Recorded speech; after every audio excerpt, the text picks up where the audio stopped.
आपको सांस लेने में परेशानी और सीने में तेज दर्द होगा। आपकी चखने और सूंघने की इंद्रियां काम नहीं करेंगी और आपकी सांसें ऐसी चल रही होंगी जैसे आप अभी अभी किसी 3 मंजिला इमारत की सीढ़ियां चढ़कर आए हों। ये लक्षण बताते हैं कि अब आपको अपने स्थानीय अस्पताल के आपातकालीन विभाग में जाने की जरूरत है। आपका इलाज कैसे होगा? आपको वेंटिलेटर पर कब रखा जाएगा? और कैसे आप पूरी तरह से स्वस्थ होने के बावजूद भी कोरोना के एक भयानक केस के शिकार हो सकते हैं। आप देख रहे हैं क्या हो अगर, और यह है क्या हो अगर आप कोरोना की वजह से अस्पताल में भर्ती हो जाएं। जल्दी करने से पहले अपने डॉक्टर को कॉल करें या अस्पताल जाकर अपने लक्षण बयान करें। आपको ऐसा इसलिए कर लेना चाहिए क्योंकि यह भी हो सकता है कि आपके स्थानीय आपातकालीन विभाग में ज्यादा लोगों के लिए बेड की सुविधा ना हो और आपको दूसरे अस्पताल में ले जाए जाने की जरूरत हो सकती है। या हो सकता है कि आपके लक्षणों को इतना गंभीर ना समझा जाए कि उसके लिए अस्पताल की जरूरत हो। तो बेहतर यही होगा कि एक बार फोन पर जानकारी ले लें। लेकिन एक बार भर्ती होने पर नर्स आपकी कोरोना की जांच करेंगी। ज्यादातर मरीजों के खून के नमूने लेने के बाद उनकी कई जांचें की जाएंगी। इसके बाद डॉक्टर आपके फेफड़ों की आवाज सुनेंगे और फिंगर मॉनिटर के जरिए ये देखेंगे कि शरीर में ऑक्सीजन का स्तर कितना है। ये क्यों किया जाता है? क्योंकि अगर आपको कोविड-19 की गंभीर समस्या हो चुकी है तो शरीर में ऑक्सीजन कम होने लगेगी। चूंकि इससे आपके अहम अंगों को जानलेवा खतरे हो सकते हैं, इसलिए आपको 2 पतली नलियों के जरिए ऑक्सीजन दी जाएगी। ये नलियां या तो सीधी या मास्क के जरिए आपकी नाक तक जाती हैं। इसके बाद आपके सीने का एक्सरे या सीटी स्कैन किया जाएगा ताकि डॉक्टरों को इसकी जानकारी मिल जाए कि आपके फेफड़ों के किन हिस्सों में जलन की समस्या है। एक सीटी स्कैन या कंप्यूटराइज्ड एक्सियल टोमोग्राफी एक ऐसी जांच है जिसमें एक्सरे और कंप्यूटरों के जरिए बगैर किसी दर्द के आपके शरीर की क्रॉस सेक्शनल छवि मिलती है। सीटी स्कैनर एक बड़ी चौकोर या गोल एक्सरे मशीन होती है जिसके बीचों बीच एक गोलाकार टनल होता है। यहां से डॉक्टर आपके सीने को देख पाते हैं। आपके सीटी स्कैन के दौरान आपको एक टेबल पर लिटाया जाता है। ये टेबल धीरे धीरे टनल से गुजरती है। गैंट्री नाम की एक बड़ी रिंग आपके शरीर के इर्द गिर्द घूमती है। इसमें एक ऐसी ट्यूब होती है जिससे एक्सरे किरणें निकलती हैं और एक डिटेक्टर जिससे शरीर में रेडिएशन का पता लगाया जाता है। गैंट्री के घूमने से ये किरणें अलग अलग एंगल से आपके शरीर की तस्वीरें लेती हैं। फिर ये सारी सूचना कंप्यूटर तक जाती है जहां आपके फेफड़ों के 3D मॉडल की तस्वीर तैयार होती है। इससे डॉक्टर आपके कोरोना संक्रमण की गंभीरता तय कर पाते हैं। जब आपके डॉक्टर के पास आपके कोरोना संक्रमण से जुड़ी सारी जानकारी आ जाती है, तब आगे का इलाज किस तरह से किया जाता है? कुछ मरीजों को एंटीबायोटिक दिया जा सकता है। यह दवा सीधे कोरोना से नहीं लड़ती, लेकिन इस दिशा में कारगर हो सकती है कि आपके फेफड़ों में कोई दूसरा बैक्टीरियल संक्रमण ना हो। लेकिन चूंकि अभी खास तौर पर कोरोना के लिए कोई दवा नहीं है, ऐसे में सारी जिम्मेदारी आपके शरीर में रोगों से लड़ने वाले सिस्टम यानी इम्यून सिस्टम पर होती है। ऐसे में आशा यही है कि आपका शरीर वायरस से लड़ पाए और ये कि ऑक्सीजन थेरेपी और देखभाल आपके लिए कारगर साबित हों। अगर सब कुछ सही दिशा में जाता है तो आपका रोगों से लड़ने वाला सिस्टम धीरे धीरे वायरस को मार सकने जितने एंटीबायोटिक पैदा कर लेगा। लेकिन क्या हो अगर आपकी स्थिति और खराब होने लगे? ऐसे में हो सकता है आपको सांस लेने में दिक्कत, बुखार, तेज सर दर्द और उल्टी आने जैसी स्थिति का सामना करना पड़े। अगर खून में मौजूद ऑक्सीजन का स्तर ज्यादा गिरने लगता है, तब डॉक्टर आपके इलाज में तेजी लाते हुए आपको हाई फ्लो नेजल ऑक्सीजन पर रखेंगे। इसका मतलब ये हुआ कि एक मशीन आपके शरीर के तापमान के अनुसार साफ हवा को आपकी नाक में धकेल रही होगी। ऐसे में आपको 100% तक की कॉन्सेंट्रेशन में हर मिनट 60 लीटर जितनी ऑक्सीजन दी जा सकती है। हालांकि इसको लेकर एक चिंता यह भी है कि ऐसा करने से वायरस हवा में घुल सकता है और आसपास मौजूद मरीजों, कर्मचारियों या दूसरे लोगों को संक्रमित कर सकता है। इस खतरे से बचने के लिए कुछ अस्पतालों में नेगेटिव दबाव वाले कमरे होते हैं। ये अलग थलग बनाए गए ऐसे कमरे होते हैं जो एक खास तरह के वेंटिलेशन सिस्टम से लैस होते हैं। यहाँ की हवा उल्टे दबाव के चलते कमरे से बाहर नहीं जाती।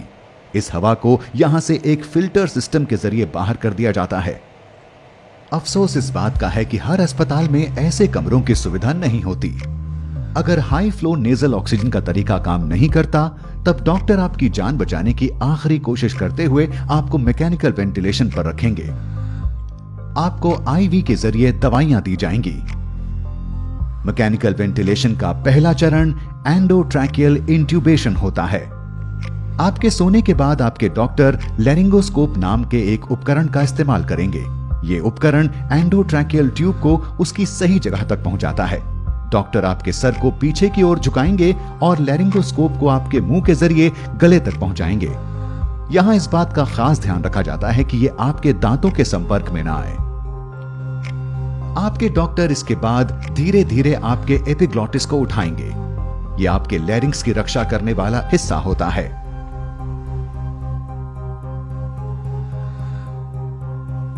एक बार ये ट्यूब अपनी जगह पहुंच जाए, फिर डॉक्टर एक छोटा गुब्बारे जैसा आकार ट्यूब के इर्द गिर्द बना देंगे ताकि ये अपनी जगह से ना हिले। इसके बाद वो लैरिंगोस्कोप को हटाएंगे और ट्यूब को आपके मुंह के कोने में चिपका देंगे। आपके डॉक्टर ये ध्यान रखेंगे कि ये ट्यूब ठीक तरह से आपकी सांस की नली के निचले हिस्से में लगी हुई हो। ये करने के लिए आपके फेफड़ों को एक खास बैग की मदद से फुलाया जाएगा और फेफड़ों की दोनों ओर से आने वाली सांस की आवाज को सुना जाएगा। अगर ट्यूब बहुत नीचे है तो दोनों फेफड़ों में एक समान हवा नहीं जाएगी। कुछ मामलों में ट्यूब की सही जगह सुनिश्चित करने के लिए इंट्यूबेशन के तुरंत बाद एक्सरे लिया जाता है। एक बार ये एंडोट्रैकियल ट्यूब अपनी सही जगह पर लग जाए, फिर आपके डॉक्टर इसे मैकेनिकल वेंटिलेटर से जोड़ देंगे, जहां एक खास तौर से डिजाइन किया पंप होता है। इस पंप के जरिए आप ऑक्सीजन की भरपूर मात्रा वाली हवा अपने फेफड़ों में लेते हैं और कार्बन डाइऑक्साइड को छोड़ पाते हैं। शरीर में ऑक्सीजन और कार्बन डाइऑक्साइड के स्तर पर नजर रखी जाती है ताकि यह सुनिश्चित किया जा सके कि वेंटिलेटर ठीक तरह से काम कर रहा है। तो अब आप सो रहे हैं और एक मशीन आपकी सांसों का ख्याल रख रही है। इस पड़ाव पर आपके बच पाने की कितनी संभावना है? बदकिस्मती से US agency for international developments emerging pandemic threat programme के पूर्व हेड और संक्रमित बीमारियों के जानकार डॉक्टर डेनिस कैरल का मानना है कि वेंटिलेटर पर पहुंचे कुल कोरोना मरीजों में से केवल 1/3 ही जिंदा बचे रह पाते हैं। वेंटिलेटर का ज्यादा लंबे वक्त तक इस्तेमाल भी एक मरीज के लिए घातक साबित होता है। तो अगर आप इन हालातों में बचे रह जाते हैं, आपके लिए आगे का रास्ता अब और भी लंबा होने वाला है। इस बीमारी के फैलने के शुरुआती दिनों में कुछ अस्पतालों ने शुरुआती इलाज के दौरान ही मरीजों को वेंटिलेटर पर रखा था। इसके पीछे की वजह यह भी थी कि ऐसे इलाज से वायरस को हवा में फैलने से रोका जा सकता है। अब जब शोध के लिए कोरोना के कई मामले हमारे सामने हैं, स्वास्थ्य जानकारों की कोशिश है कि वो अलग अलग तरह की सांस संबंधी दिक्कतों के लिए दिशा निर्देश जारी कर पाएं और ये बता पाएं कि किन मामलों में वेंटिलेटर का इस्तेमाल किया जाना है। इनमें कुछ ऐसे निर्देश शामिल हैं, जैसे मरीज को पेट के बल लिटाना, इसे प्रोन पोजिशनिंग कहा जाता है। माना जा रहा है कि इससे फेफड़ों तक पहुंचने वाली ऑक्सीजन की मात्रा को बढ़ाया जा सकता है। तो ये सब जानने के बाद क्या वजह है कि ये वायरस कुछ लोगों में केवल एक छोटी सी बीमारी बनता है, लेकिन कुछ लोगों के स्वस्थ होने के बावजूद ये उनकी मौत की वजह तक बन जाता है?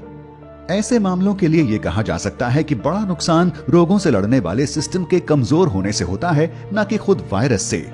सीधे शब्दों में, जब आपके शरीर के किसी सेल को किसी बाहरी खतरे या वायरस का अंदेशा होता है, तो वो सबसे पहले खुद को खत्म कर लेता है। ऐसा इसलिए कि वो बाकी सेलों तक ये संक्रमण पहुंचने से रोक पाए और आपकी रक्षा कर सके। ऐसा इसलिए हो पाता है कि आपके इम्यून सिस्टम के सेल यानी मैक्रोफेजेस सिग्नल देने वाला एक छोटा प्रोटीन छोड़ते हैं जिसे साइटोकाइन कहा जाता है। इनमें से कई प्रोटीन सेल के मरने के पीछे की वजह होते हैं। जब कई सेलों में एक साथ ऐसा हो रहा होता है तो इससे टिश्यू का काफी नुकसान हो सकता है। स्वास्थ्य जानकार इस प्रक्रिया को साइटोकाइन स्टॉर्म कहते हैं। कोविड-19 होने पर नुकसान फेफड़ों के टिश्यू का होता है।